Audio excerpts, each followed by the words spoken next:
Why would it be important anyway to have healthy drinking water, contaminant-free drinking water? Because you can go out to the corner store and pick up bottled water, and it says it's pure 100%, perhaps spring water, Poland Spring or one of the other companies, and you just drink it. Or you buy vitamin water or some other type of bottled water that says this is pure healthy water. And we buy it hook, line, and sinker. Does that sound familiar? Why would you want to pursue healthy, clean water? Well, I tell you what. Our body is 60 to 70% water. So it makes sense that, physiologically speaking, water is important. It's one of the most important molecules, if you will, in the human body. Now, the water that we put in our body, from our foods and then from what we drink, it continually replaces the water molecules in our body. So if we're 60 to 70% water, and we keep feeding our body contaminants that you can't see, that you don't know they're there, but we bought it hook, line, and sinker because this is perhaps 100% spring water. Okay? Now, we don't know this. We're just taking the water company's word for it. If you continually drink water that you're not 100% sure if it's contaminant-free, and you keep drinking these impurities, toxins, heavy metals into your body, you're never going to be healthy. You're never going to reverse the biological aging process. You will continue to toxify your body. Does that make sense? So let me ask you this. How many people here in this room would love to live to 100? No one? Okay. Great. Now, how many people here would love to live to 125, knowing that they wouldn't lose any of their mental, emotional, physical faculties? That they, at 125, would have better memory than perhaps today, or maybe they wouldn't lose their memory from today on. And at 125, you could run, you could exercise as if you were younger. Let me see how many people now would like to perhaps extend their age, their chronological age. I know I would. So, now, you've heard water is the most precious resource on the planet. We know this, okay? We've heard that water is the key to life because our bodies are 60 to 70% water. The problem here on the planet is because of overpopulation, industrialization, chemical pollution, our unnatural living. We've contaminated our water supplies worldwide. It's a threat to the planet. And if you don't believe me, you can do your due diligence and research the state of our planet's water today. I'm not even going into the radiation that's happening from the Fukushima event in Japan.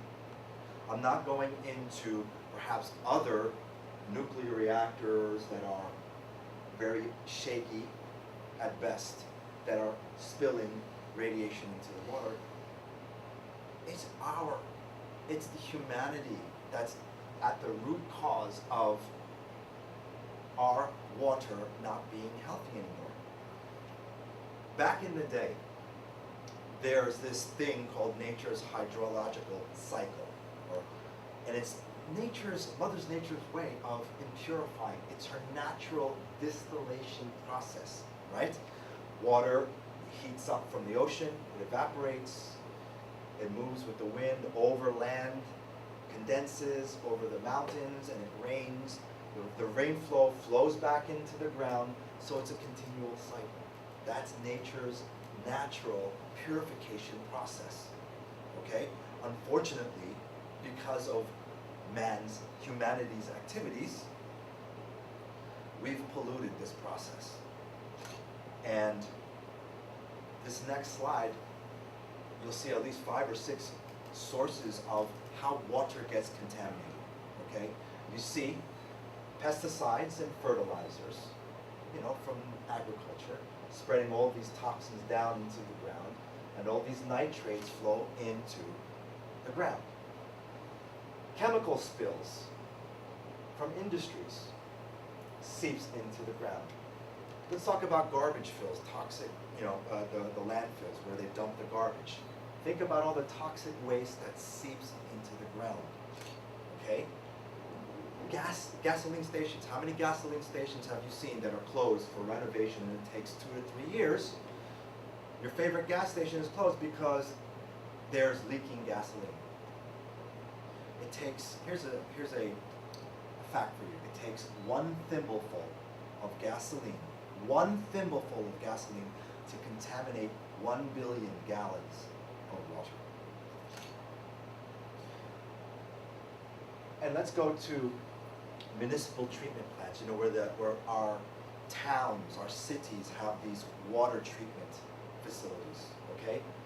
Here, these water treatment facilities, they're putting chlorine, which is a disinfectant.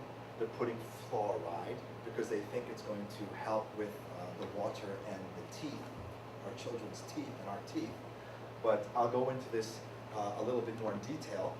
But they put chlorine and fluoride, some of the chemicals, into the municipal treatments. And the interesting thing is they're also sucking up these municipal treatments, these water supply plants are sucking up the nitrates, the chemical spills, the toxic waste, the gasoline from the ground, as well as our toilet water. It goes right back into these water filtration plants.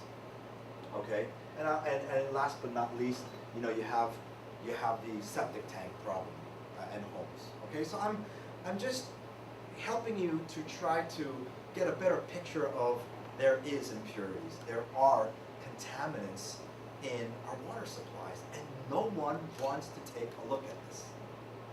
They'd rather turn the other cheek, or this cheek, and say, okay, I don't want to know about this problem. Well, you better know about this problem because it's just a growing problem that's only going to get worse in the next couple of years. Knowing the problem. Scientifically, it's been proven there are over 250 water contaminants in our public water in industrialized nations, especially here in the US. 250 contaminants have been discovered. But guess what? Here in the US, only 125 are regulated. Well, whatever happened to the other, 75 contaminants? And microorganisms, biological organisms, bacterial organisms have resulted in 13 million cases of what I call gastrointestinal illnesses annually in our water.